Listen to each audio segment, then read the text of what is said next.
Thank you for joining us for our Community Connections segment. Thank you again to Dr. Allison Ross for that amazing presentation. And we are now ready for our Elixir Kitchen Cooking and Nutrition segment. And I want to introduce my new duo, my new partner in crime, our new registered dietitian for our Elixir Kitchen team, Daniela Fiorini. Daniela, welcome. Hi. Hi.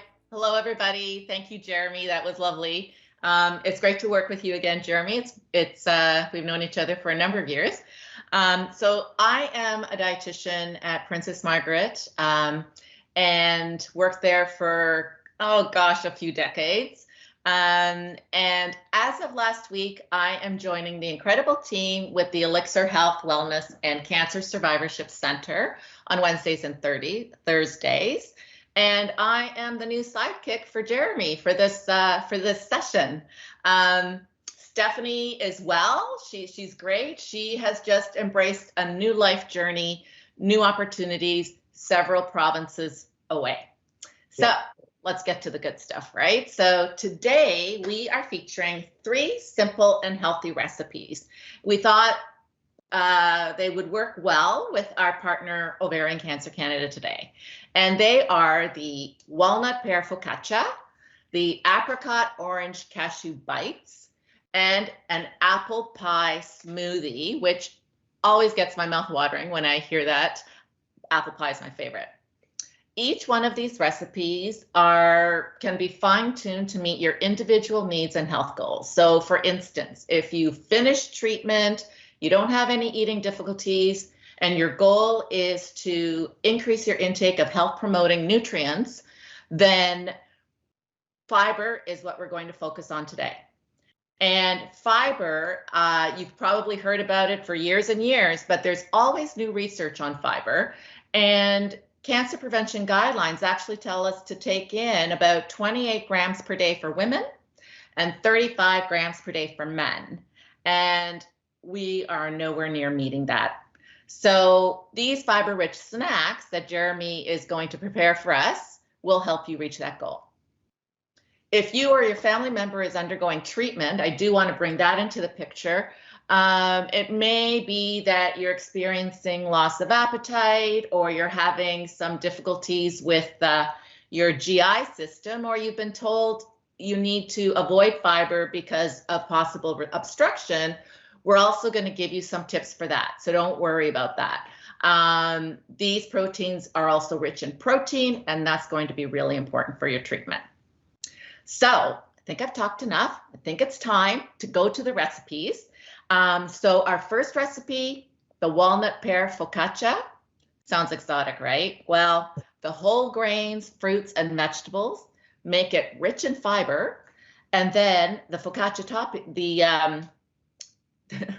and other health promoting nutrients. Can you tell I'm reading? Eventually I'll get past the reading, okay? And some simple substitutions can be made to the flour in the dough if you need it to be low fiber. Anyway, off to Jeremy. Off to you. Thank you, Daniela, and welcome again. Very excited to be working with you.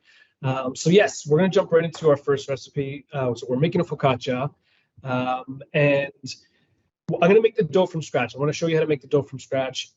By all means, if to make it easier, if you don't have the time or energy to go through that process, they have pizza doughs available in most grocery stores or bakeries. Those will work just as well. And I know Danielle is going to touch on it, but they also have like white and whole wheat usually available. So that way you can kind of choose which dough you want to meet your needs. The thing that I would do with any store-bought doughs is, focaccia, if you've never made a focaccia before, focaccia is a little bit thicker, it's a little bit bubblier, a little bit lighter, because it has more time to rise, as opposed to maybe like a pizza dough or like maybe a bread. So any of the store-bought doughs, what I would suggest is it usually comes out of the refrigerator.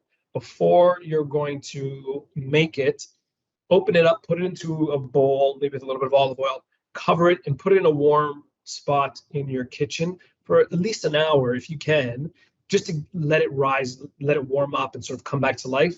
And that way you're going to get more bubbles and it's going to be a lot lighter and fluffier. Okay. So that's if you're buying store-bought. I'm going to show you how to make one from scratch. It is super, super easy. So first thing, flour. Now, this is really, up to you, right? So Daniela, like if we're looking for more fiber, then, what kind of flours, I guess, could we choose here? Sure. So I guess I'm getting a little bit of feedback. I'm not sure what to, is that better? Yeah, okay. So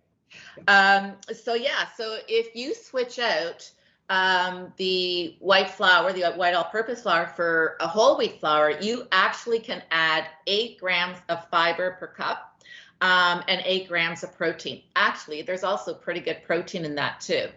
And that's because the whole wheat flour is made by grinding entire whole kernels, wheat kernels, into the powder, making it not only a good source of fiber, but also of protein and other vitamins and minerals. Wonderful, amazing. So, sorry, I don't want to cut you off. I don't know if you're. No, I have something else to say, but I was going to wait till a little bit later. Okay, yeah, absolutely. Yeah. So this is where you have the option. So if you wanted to go more, I guess, lower fiber, you can definitely do all-purpose. Like Daniela mentioned, if you want to include more fiber, whole wheats, there's so many different types of more whole grain fiber or flours out there that you can choose from, or you can even do a mix. And that's actually what I did here. So I have 3 cups in total of flour, and I did about 1.5 cups of all-purpose and 1.5 cups of whole wheat.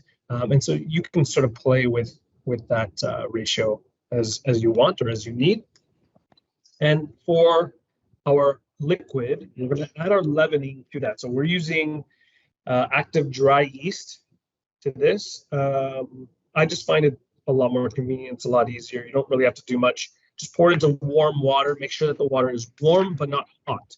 So if I put my finger in there and it's comfortable, it's warm. If it's like I have to take my hand back out because it's going to burn, then that's too hot. And we don't want it too hot because it's going to kill the yeast. We also don't want it too cold because it's not going to wake it up. So we want to make sure that it's nice, sort of comfortable, like bath, I guess, temperature.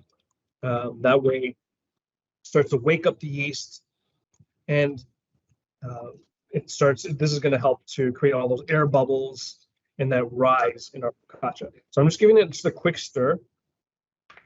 And if you want to make sure, like if you have old yeast, something like this, you should keep in the refrigerator after opening.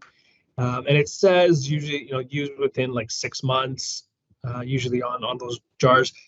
If you test it out to see if it's still active, you can just let it sit in the water for even like 5 minutes, and you'll start to see it rise a little bit. You start to see like a little foam on the top, so you know that it's active, that it's working, which is good. But that's pretty much it. So we have our flour and we have our water. We can add a little pinch of salt to the flour just for seasoning. You don't have to do too much. And then I'm going to go ahead and add. So this is about 1.5 cups of liquid of warm water to the flour. Now, when we're making focaccia, generally you're looking for about an 80% hydration level. Okay, and so what that means is pretty much the portion of water relative to the portion of flour. Okay, so 80% hydration would mean that the weight of your flour. So let's say you have like 500 grams of flour, 80% of that would be 400 grams of water by weight. And that's what you're looking for. If you want it to be even lighter and fluffier, then you can go closer to 100% hydration. And that would be just an even 1-to-1 ratio between water and flour. Okay, so anywhere between 80 to 100%. This one here is, so we're doing 3 cups of flour, which is about like 380 grams by weight, to 1.5 cups of water, which is about like 350. So it's closer to 90%. However, just keep in mind that when you're working with any whole grain, any whole wheat flour, it is going to absorb water much better, or much quicker than like an all-purpose. So it's almost better to keep an eye on the dough and adjust as needed. If I need a little bit more water, which I can tell here I do, I'm gonna add a little bit as I go. And what I'm looking for is the consistency of between like a bread dough, like a pizza dough, and a cake batter. So it's actually going to be kind of on the sticky side. And the other important thing is I don't want to overwork it. Okay, so I'm just kind of folding it in, overlapping into itself, trying to pick up any of that excess flour on the edge. And see, it's just still a little dry. I want it to look. There we go. So it holds its shape, comes together like a dough, but you can see that it's going to be quite sticky and quite messy. Right, so that is what we want for our dough. It's ready for its first rise. So I'm just going to cover this up, put it into a warm spot in the kitchen for about an hour. And I'm going to clean up my hands and be right back. Thanks, Jeremy. I was going to ask about whether the whole wheat flour did change the texture. So it's good to know that you can, just work with it with the water.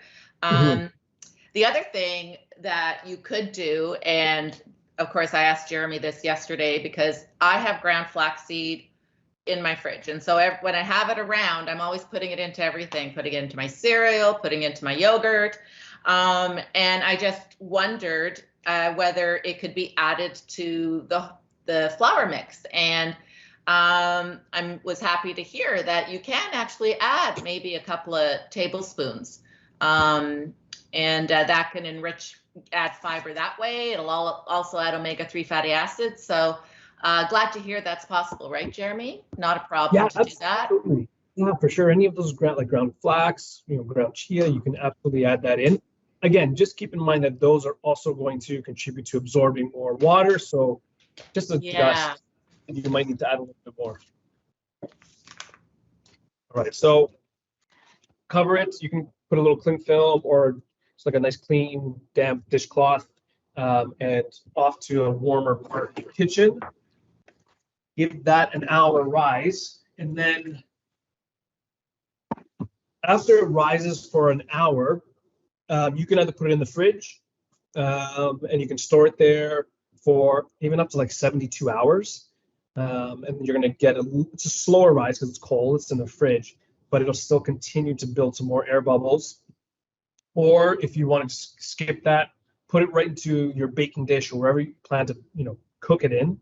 And you can either top it or let it go for a second rise. So typically a focaccia, you would do that double rise. So this is now after an hour rising on the first rise and only about an hour on the second rise. I can go, like I said, you can leave this out for, a couple hours or put it in the fridge for overnight if you want, and it's going to get even higher. And at this point here, we are ready to top it, which is exciting. So the first thing I'm going to do is add a little bit of olive oil, top, and we're going to go with our piano fingers, and we're going to just poke little holes into like this little pillow, and it should fight back a little bit, which is good. We want it to be nice and strong. So we create these like little divots, and at its simplest, it is ready to go. You can put it in the oven. You want to put like a little bit of sea salt on it. I don't know what kind of toppings or flavors do you like, Daniela? We're doing something a little more exotic or different, like you said today. But what are some other? Oh gosh, I usually go just pretty straightforward with olive oil, a little bit of sea salt, and rosemary. I usually just do it pretty plain. Yeah. Yeah. And then dress it up later if I want. I like to put it in the freezer, or when I try to attempt my mom's focaccia, I don't do it too often, but you know what? You've inspired me to do it again. I just put it pretty plain, little pieces in the fridge and take it out as I need it, in the freezer and take it out as I need it. Yeah, I love that. I mean, definitely, a little bit of herb, maybe some cherry tomatoes, maybe some olives. That's the beautiful thing about it, is you can sort of dress it up the way you want. We're doing something a little bit different today. So we're going to add some pears, some walnuts, and some dark leafy greens, which I think they're nice kind of winter flavors, which work really well. And so I'm just taking a pear, a few slices on it. You can even use, if you're not that comfortable with your knife, you can even use a peeler, like just a vegetable peeler, and just peel ribbons off of that pear into little strips, and that makes it super, super easy as well. The important thing is that you want it to be relatively thin. You don't want like a big, thick chunk pear on there. And then I'm going to kind of throw that on. And then we're going to add, looks good, some walnuts for a really, really nice crunch. And I'm just going to go ahead and push that right into the dough, so you can kind of sink it down a little bit. This seems like a great pandemic project to try if you're stuck at home. Yeah, absolutely, for sure. I think earlier on in the pandemic, I think bread making was the big thing, and I think focaccia is one that's, I find it a little bit easier, a little more forgiving than making bread, but definitely has its relaxing properties to it. Just the whole process of putting it together. So these walnuts, again, they're going to provide a little bit of crunch to the top of the focaccia. Daniela, what else are we getting with these? Sure.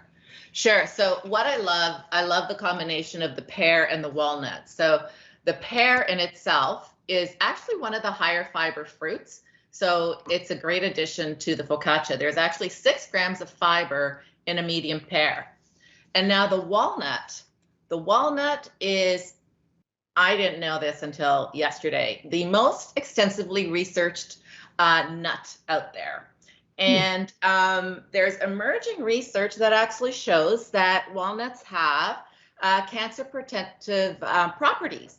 And it's actually several compounds, not just one, but there's several compounds within walnuts that work together, and each has a different pathway to interrupt the development of a cancer cell. So I thought that was pretty cool to know. And then, just because today is the kickoff for what is it, Bell's Let's Talk Day. Yeah, so today's the kickoff, and the actual day is next week on the 27th, and it's the 10th year anniversary. Jeremy and I also wanted to highlight some foods that can support mental health, because we know that optimal mental health is important for everyone, cancer survivors, people going through treatment, all of us. So walnut, put it down as another food that can be added to the diet to kind of help with your mood a little bit. Yeah, I love that. Absolutely. It's definitely one of my favorites. And I think even coming off the holidays, I still remember, getting the whole walnuts from my grandmother in a sock and trying to figure out how to crack it open.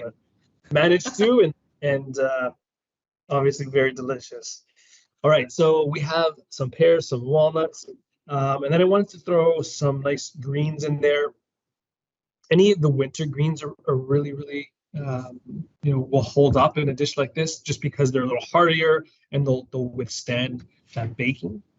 So like kale would work really well. Swiss chard I've had before on focaccia, works really, really well. I actually picked up rapini because it just looked the best when I went to the grocery store. And I just love that idea of that little bit of bitterness of the rapini going with the sweetness of the pear. So we're going to go ahead and add that. Before I add it on top, I'm just going to put a little, toss in a little touch of oil just to protect it a little bit. And what this will do is, as it bakes, this is going to sort of crisp up a little bit too on the edges, these greens. And the heads are going to be nice and tender. So like those little floret heads of the rapini will be really, really nice and tender. And I can push that down again, the focaccia.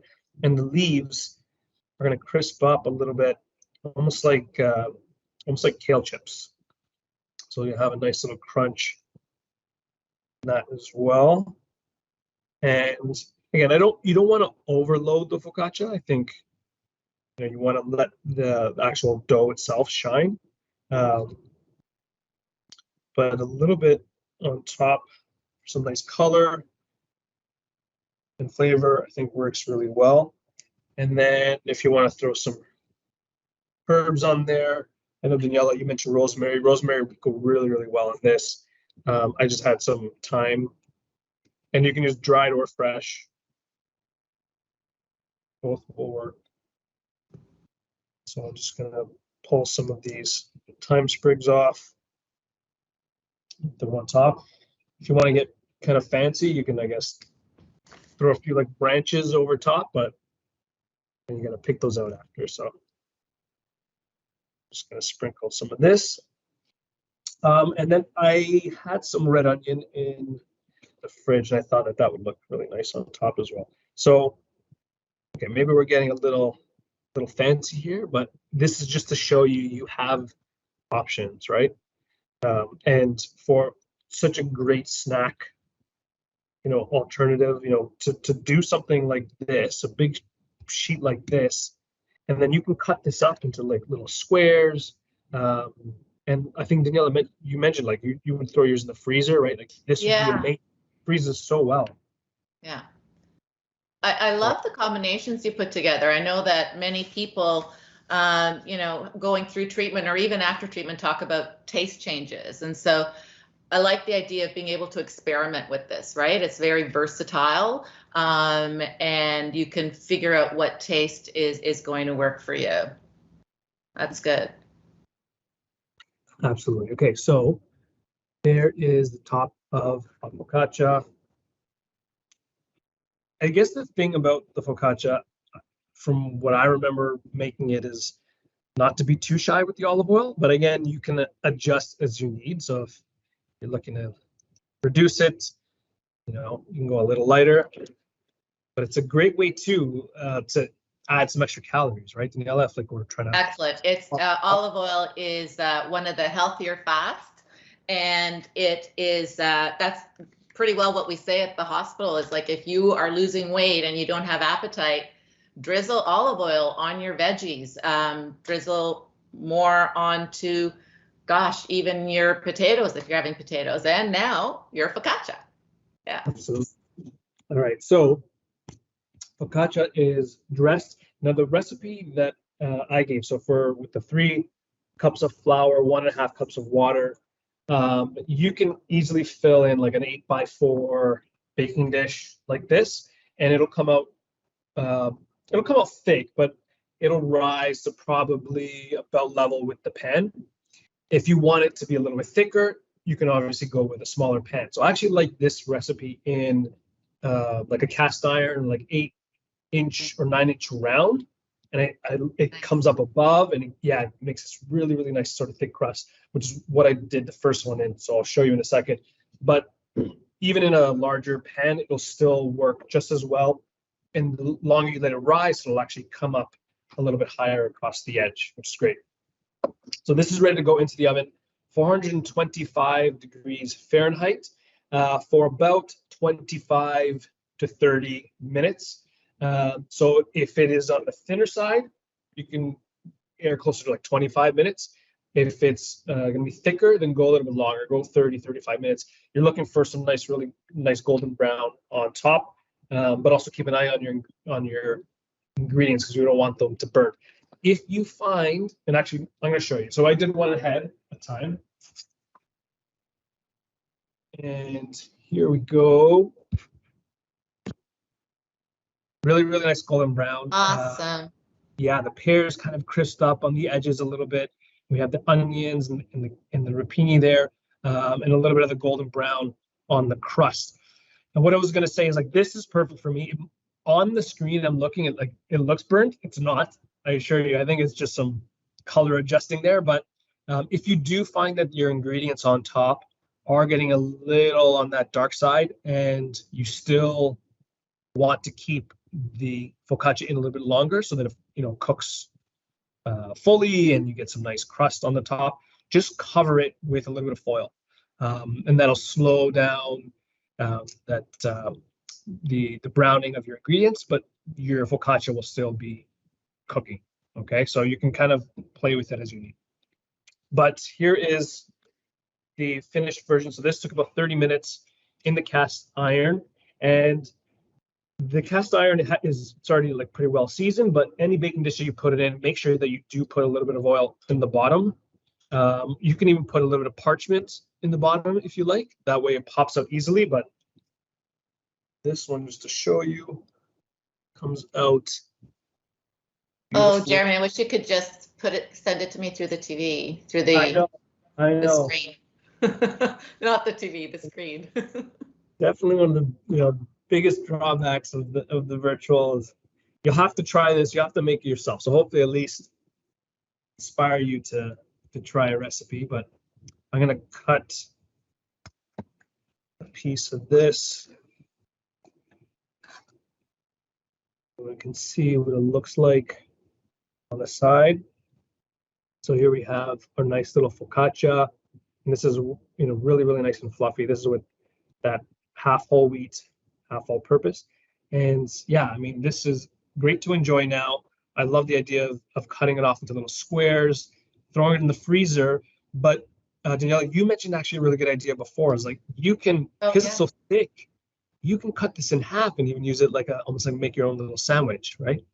That's right. That's right. You can play around with the filling. So if you need more protein, you can throw that in there, and it could be a little sandwich you have as a snack, or it could even be a little mini meal that you can enjoy. Mm-hmm. Absolutely. So that is the first recipe, our walnut pear focaccia. Yum. All right. Awesome. On to the second one.